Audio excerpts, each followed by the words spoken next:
Hi, this is Jitendra Kumar on this side. You are watching our channel Economics Study Point.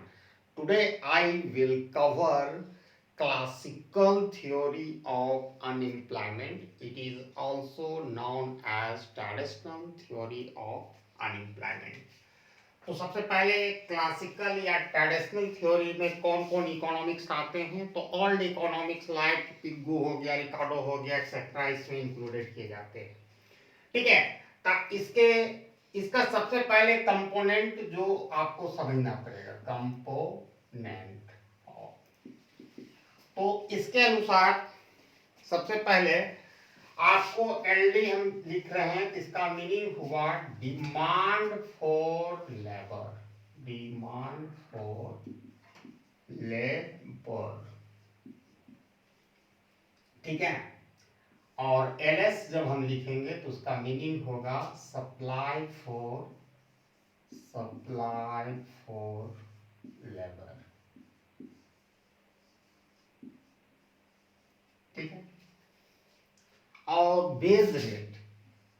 ठीक है, base rate यहां भी लिखेंगे और यहां भी लिखेंगे। तो सबसे पहले हम डेरिवेशन करेंगे, डिमांड फॉर लेबर कैसा होता है उसका, व्हाट क्रिया कर्व, और सप्लाई फॉर लेबर कैसा होता है। उससे पहले हमको ये जानना पड़ेगा कि for knowing the shape of demand and supply for labour वक्र या कर्व, उससे पहले ये जानना पड़ेगा कि what kinds of relationship exist between demand and supply for labour and wage rate. तो सबसे पहले आप ये देखो, हाँ, सबसे पहले ये देखो कि demand for labour who want या हु डिमांड फॉर लेबर, कौन डिमांड फॉर लेबर करता है। ऑब्वियसली फॉर्म, इकोनॉमिक्स में फॉर्म कहा जाता है, जैसे फैक्ट्री हो, कारखाना हो, इंडिविजुअल। ठीक है, तो उसको कौन करता है, फॉर्म के द्वारा किया जाता है। सप्लाई कौन करता है, हु सप्लाई फॉर लेबर, वो ह्यूमन बीइंग, ठीक है, आदमी ही करता है, ह्यूमन बीइंग। ठीक है, अब ये हम जानेंगे कौन, who demand for labour and who supplies for labour, we got to know. अब यहां पर हमको ये जानना है कि what kinds of relationship exist between demand for labour and wage rate, and similarly what kinds of relationship exist between the demand supply for labor and wage rate। तो अब फॉर्म, जैसे हम किसी चीज का, जैसे आप फोकस करो इस पे पॉइंट 1 पर, पॉइंट 2, दो वो इसका कंपोनेंट है। ठीक है, तो पहला component demand for labour form करता है। अब मान के चलो फॉर्म को, जो भी फॉर्म है, आप फॉर्म है मान के चलिए, ठीक है, आप ही फॉर्म है, तो आप हायर वेज पर क्या करोगे, ज्यादा डिमांड करोगे कि कम डिमांड करोगे। चलिए दूसरा तरीका समझिए, जैसे आप बाजार गए, suppose that you visit market with the purpose of buying something, purchasing of something, तो कौन सा वस्तु जो जिसका प्राइस ज्यादा रहता है उसको ज्यादा आप डिमांड करते हैं? नहीं। जैसा डिमांड या law, as per law of demand, तो डिमांड फॉर लेबर जो होगा वो फर्म करता है, तो हायर अगर वेज होगा, मतलब ये मजदूरी का दर, मतलब higher wage rate is associate with the lower amount of labour demanded. मतलब अगर वेज रेट ज्यादा होगा तो लेबर का जो डिमांड होगा वो फर्म कम करेगा। जैसे जैसा कि हम इंडिविजुअली करते हैं, किसी चीज का प्राइस ज्यादा होता है तो उसका कंजप्शन हम कटौती करते हैं, उसका डिमांड कम करते हैं। ठीक है, उसी तरह अगर वेज रेट कम होगा, सस्ता होगा, कोई प्रोडक्ट होगा, सपोज दैट अगर वेज रेट कम होगा तो फर्म ज्यादा इंप्लॉय करेगा लेबर को। तो यहां पर एकदम साफ किस तरह का रिलेशनशिप एग्जिट है दोनों के बीच में, रिलेशनशिप किस तरह का एग्जिट है, निगेटिव रिलेशनशिप है। As per law of demand में जैसा देखते हैं, at the higher the price lower the demand, lower the price higher the demand, तो यहां निगेटिव रिलेशन है।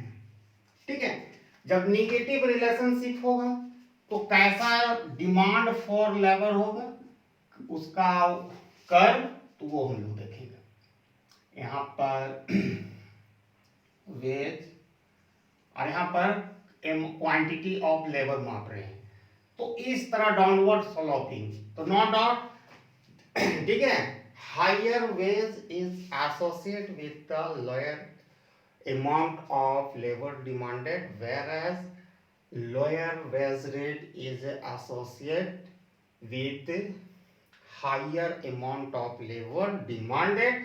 That's the why demand for labor have downward sloping curve. Okay, इसका downward sloping curve होगा। यहाँ पर हायर द वेज में कम demand करेगा, देखिए यहाँ लेबर का क्वांटिटी डिमांडेड कम होगा, जैसे ही बेस को हम गिरा देते हैं तो देखिए यहाँ डिमांड क्वांटिटी में amount of labour demanded increase हो जाता है। पहला क्लियर हो गया। तो डिमांड जब भी हम करेंगे लेबर का, एलडी से हम शुरू किए, ठीक है, डिमांड फॉर लेबर का डाउनवर्ड स्लोपिंग वक्र होता है, ठीक है। अब दूसरा कंपोनेंट में आते हैं, सप्लाई फॉर लेबर, ठीक है, ह्यूमन बीइंग और वेज रेट। सप्लाई कौन करता है, supply for labour, human being करता है, ठीक है। तो वेज रेट के साथ कैसा संबंध है, ठीक है। तो अब आप बन जाओ सप्लायर, ठीक है, क्योंकि आपको समझना है तो सप्लायर बन जाओ। तो आप सप्लाई कैसे करेंगे, सप्लाई कर्व कैसा होता है भाई, अपवर्ड स्लोपिंग कर्व होता है, एवरीवन को मालूम है कि higher price is associated with higher amount of commodity supply and inverse relationship, sorry and vice versa कह सकते हो, यानी पॉजिटिव रिलेशनशिप होता है। मान के चलो आप सप्लायर हो, आपको चाहिए, आप कोई चीज का सप्लायर हो, तो ज्यादा price at the higher price में आप ज्यादा सप्लाई करना चाहोगे, लोअर प्राइस में आप कम करना चाहोगे। तो उसी तरह यहाँ पर आप ह्यूमन बीइंग है, आप वर्कर है, आपको ज्यादा सैलरी मिलेगा। तो जैसे 1 घंटा मिल रहा है सैलरी अगर 100 रुपीज, तो आप सोचोगे छोड़ो भाई 1-2 घंटा काम अपना बेसिक रिक्वायरमेंट पूरा करते हैं। वही अगर 10,000 मिले पर आवर, तो आप ज्यादा घंटा आप जग के काम करना शुरू कर दोगे। तो वही बात है कि अगर ये बेस रेट हायर होगा तो लेबर का सप्लाई भी बढ़ेगा, ठीक है, हायर। तो higher wage rate is associated with higher amount of labor supply, and lower wage rate is associated with ठीक है smaller amount of labor supply, ठीक है। that's the why supply for labor curve is upward sloping like that, upward sloping इस तरह का LS का curve होता है सप्लाई फॉर लेबर का, ठीक है। तो आपका ये समझ में आ गया, यहाँ भी बेज मापे, यहाँ पर क्वांटिटी ऑफ लेबर मापे। तो जैसे जैसे प्राइस यानी बेज रेट बढ़ता जाता है, वैसे वैसे सप्लाई ऑफ लेबर भी बढ़ता जाता है। तो आपको यहाँ समझ में आ गया, ठीक है। तो इसमें क्या है, पॉजिटिव रिलेशनशिप है, इसमें क्या है, पॉजिटिव रिलेशनशिप, और उसमें नेगेटिव रिलेशनशिप है।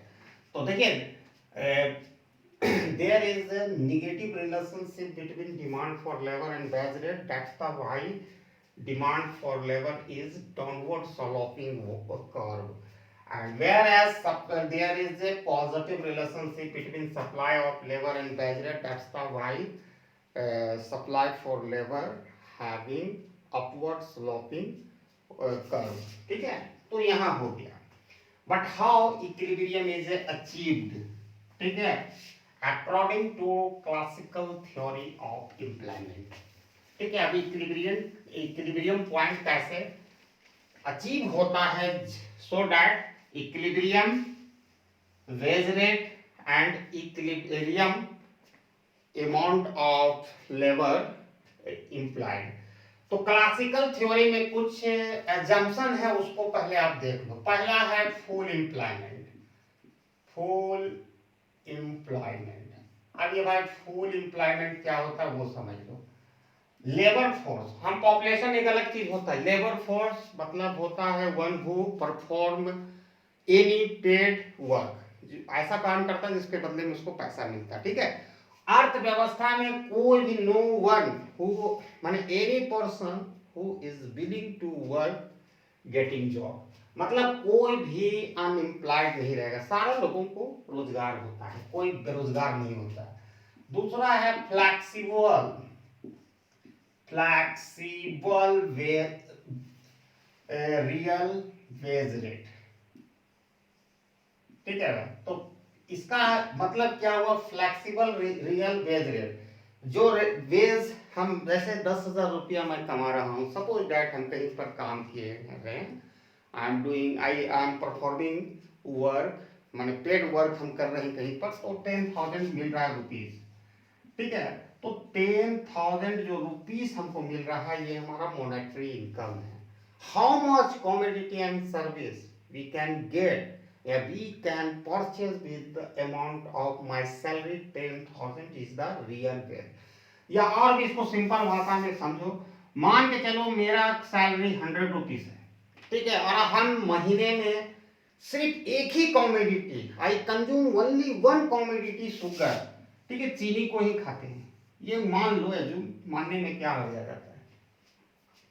तो अब चीनी का कीमत भी 100 रुपीज पर केजी, एक महीना में हम 1 केजी चीनी खा के जिंदा रहते हैं, ठीक है, एक 100 रुपीज है। तो रियल जो हमारा बेस हो गया वो 100 रुपीज के बराबर हुआ, ठीक है। यहाँ 1 केजी, सॉरी, रियल बेस हमारा 1 केजी चीनी हो गया। अब ये अनचेंज रहता है, अब चीनी का प्राइस डाउन होकर 50 रुपीज हो जाता है, ऑब्वियसली मेरा रियल बेस 2 केजी, यानी when our salary income is express in the term of money, it is called monetary income. When our salary income is expressed in the term of commodity and service, it is called real income, ठीक है। उसी तरह base rate, अपना income को ही जो base rate है उससे कितना, how much commodity and service worker can get, ठीक है, तो वो हो रहा है फ्लेक्सिबल। तो रियल बेस रेट कैसे डिनोट करते हैं, स्मॉल w से, और w बाय p, तो W हो गया मॉनेटरी इनकम और P हो गया प्राइस लेवल जो प्रचलित है, जैसे चीनी का प्राइस हम लेके समझाए थे, ठीक है, ये समझ गए। दूसरी बात इसमें समझना है कि इकोनॉमिक्स में 2 पीरियड होता है, बूम और रिसेशन, ठीक है, ये 2 पीरियड होता है। बूम में क्या होता है, इकोनॉमिक्स मतलब काफी तेजी से बढ़ता है, economics is moving very fastly, तो जिसके कारण क्या होता है कि एक्चुअल जो प्राइस लेवल में क्या होगा, बढ़ेगा, ठीक है। जब ये प्राइस लेवल बढ़ेगा तो, और ये अगर W जो मॉनेटरी इनकम फिक्स है, तो ये रियल बेस रेट में कमी होगी।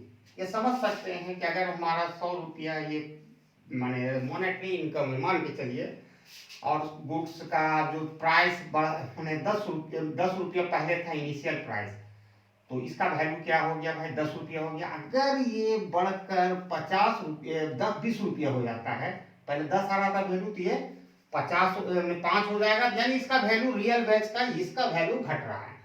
और रिसेशन का पीरियड में जस्ट उल्टा होता है, ये क्या प्राइस लेवल गिरता है, डाउन होता है, ठीक है, ठीक है, रिसेशन में तो इसका वैल्यू बढ़ता है, ठीक है।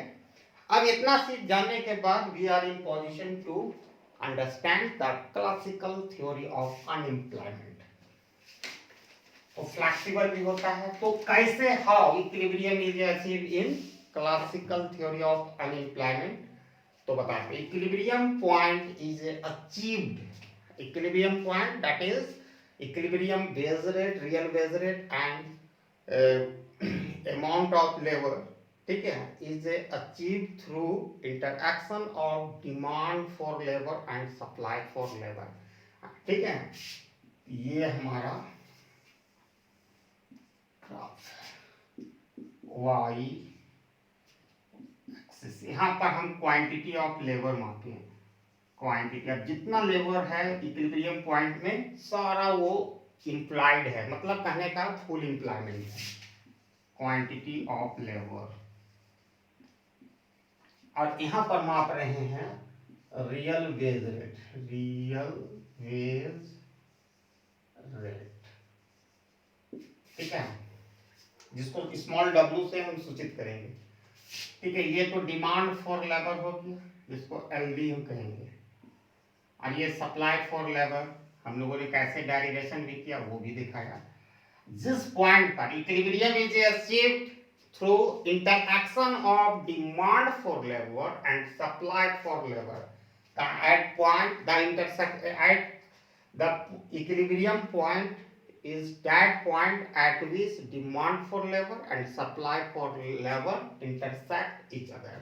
तो ये इक्विलिब्रियम पॉइंट ई में दोनों एक दूसरे को इंटरसेक्ट करता है, जिसके कारण W star is a equilibrium real base rate and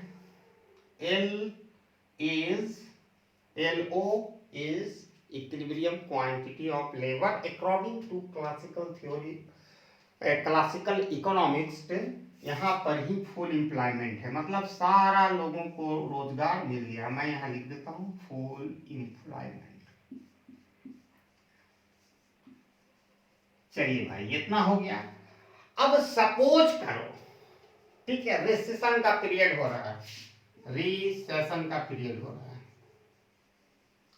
तो क्या होगा, ये रियल बेस रेट बढ़ेगा कि घटेगा? अगर हमारा मॉनेटरी इनकम फिक्स और प्राइस लेवल घट रहा है तो ऑब्वियसली हमारा रियल बेस रेट जो है वो बढ़ जाएगा। ठीक है, वही बात है कि जब चीनी हमारा 100 रुपया था तो 1 केजी हम खाते थे, 50 रुपया हो गया चीनी तो 2 केजी हो गया, तो मेरा तो वेट जो रियल बेस है तो बढ़ गया, 2 केजी चीनी हो गया, जिसके कारण जो ये बेस रेट है वो W1 हो जाता है, रियल बेस रेट हो जाता है। ठीक है, तो जब इस कंडीशन में क्या होगा कि देखिए डिमांड फॉर लेबर आपका यहां तक है, मान लो A पॉइंट तक है, और सप्लाई फॉर लेबर आपका बढ़ जाता है B पॉइंट, मतलब AB के जो गैप है उतना व्यक्ति अनएम्प्लॉयड हो जाता है।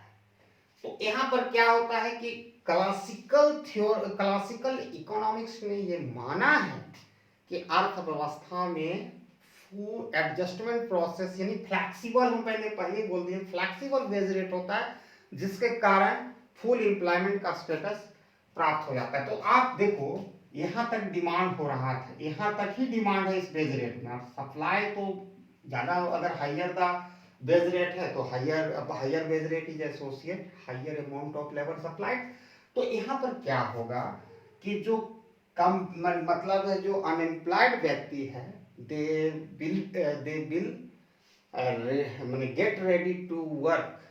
ठीक है, वो तैयार हो जाएंगे इवन स्मॉलर में लेस बेस देन द माने दे विल एक्सेप्ट कर लेंगे वर्क एट द माने लोअर प्राइस पे वो करना काम शुरू करेंगे। यानी कहने का मतलब है कि लोगों के बीच में कंपटीशन हो जाएगा, कंपटीटिंग करने लगेंगे लोग आपस में कि हमको रोजगार चाहिए। जो बेरोजगार लोग हैं तो वो कुछ जो बेरोजगार जो लोग हैं वो काम करने के लिए उनमें कंपटीशन हो जाएगा। ठीक है, there is a competition among unemployed worker and वो लोग काम कम वेज में भी करना शुरू करेगा। दूसरा तरीका से भी आप समझ सकते हैं कि यहाँ सप्लाई ज़्यादा है और डिमांड कम है, तो जब किसी चीज़ का सप्लाई ज़्यादा होता है और डिमांड कम होता है तो उसका नतीजा होता है प्राइस पर प्रभाव पड़ता है, वो प्राइस को डाउन करता है। उसी तरह यहाँ पर बेस रेट ज़्यादा होने की वजह से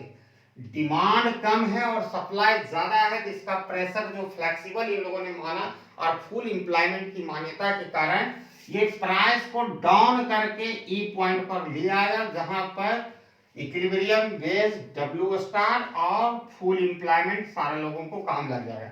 अगर इससे हायर बेस रेट में कितना लोग मतलब यहाँ है कि इस हायर जो बेस रेट में आपका ये पॉइंट जो है इतना के बराबर लोग बेरोजगार हो रहे थे, या आप इस तरह समझो यहाँ तक जो L1 आया इतना मात्रा के बराबर लोग अनएम्प्लॉयमेंट हो चुके थे।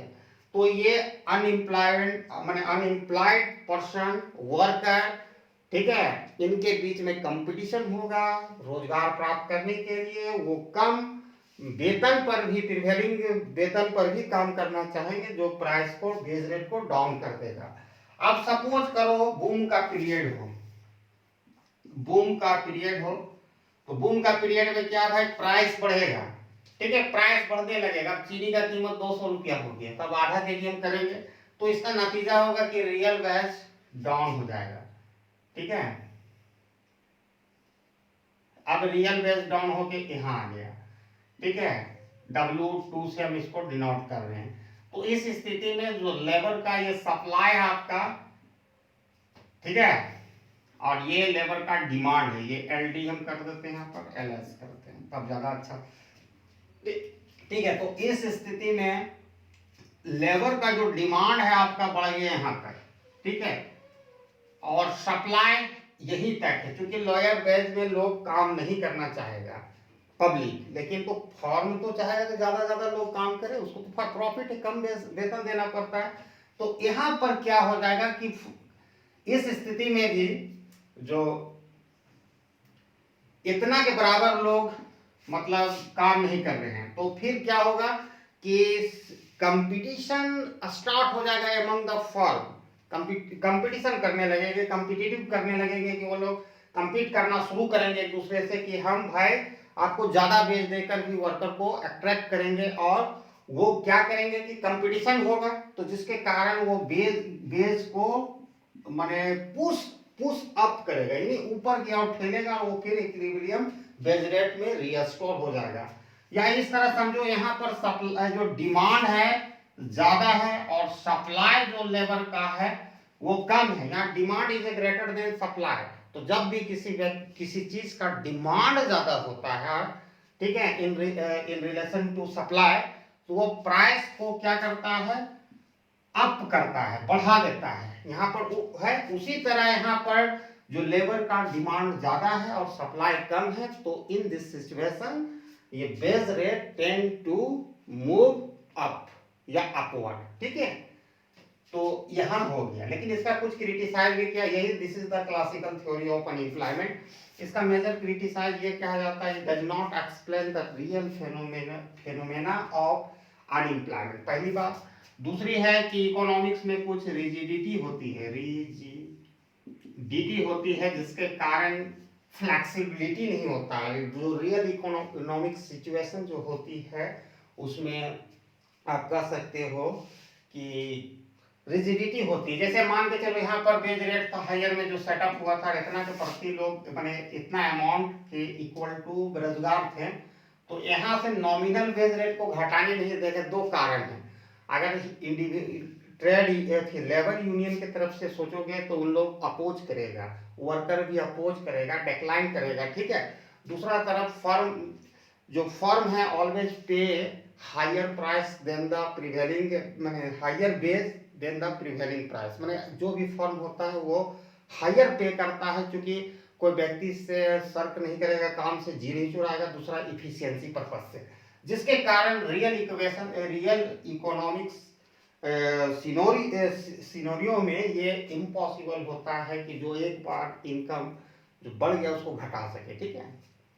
तो यही था क्लासिकल थ्योरी ऑफ अनएम्प्लॉयड। इसकी सबसे बड़ा वो मेजर जो एजम्पशन जो है फुल एम्प्लॉयमेंट का, ये भी इसको क्रिटिसाइज किया जा सकता है, क्योंकि अर्थव्यवस्था में हमेशा नेचुरल रेट ऑफ एम्प्लॉयमेंट होता है, जिसका कारण है फ्रिक्शनल एम्प्लॉयमेंट। कुछ व्यक्ति का कॉन्ट्रैक्ट पूरा होता है तो एक सेक्टर से दूसरा सेक्टर में जो स्विच ओवर करता है, वो switching over from one sector to another sector in order to search job, तो उसके कारण भी कुछ लोग 4 से 5% जो माना जाता है इकोनॉमिक्स के रूप में, माने इकोनॉमिक्स लोग को कहना है कि 5% तक अगर नेचुरल रेट 5% पूरे टोटल लेबर फोर्स का अगर व्यक्ति जो अनएम्प्लॉयड रहता है किसी भी इकोनॉमिक्स, उसको नेचुरल रेट ऑफ अनएम्प्लॉयमेंट कहते हैं। तो यहाँ भी क्या है कि फुल एम्प्लॉयमेंट कभी नहीं होता है, क्योंकि लोगों का एक कॉन्ट्रैक्ट पूरा हुआ तो कुछ महीना ढूंढने में लगता है, फिर MS कह सकते हो असिमेट्री ऑफ इंफॉर्मेशन होता है, जिसके कारण दोनों साइड से कमी रहती जानकारी का, वर्कर के साइड में आप जो हायर करता है फर्म वगैरह, तो ये सब बहुत सारे रीजन दिया जा सकता है। तो I hope you got classical theory of unemployment properly. I think so. And please write comment how much you got and how much you liked, and any shortcoming you notice in this video, you are most welcome to highlight to me, and thanks for watching my video till end. Jai Hind.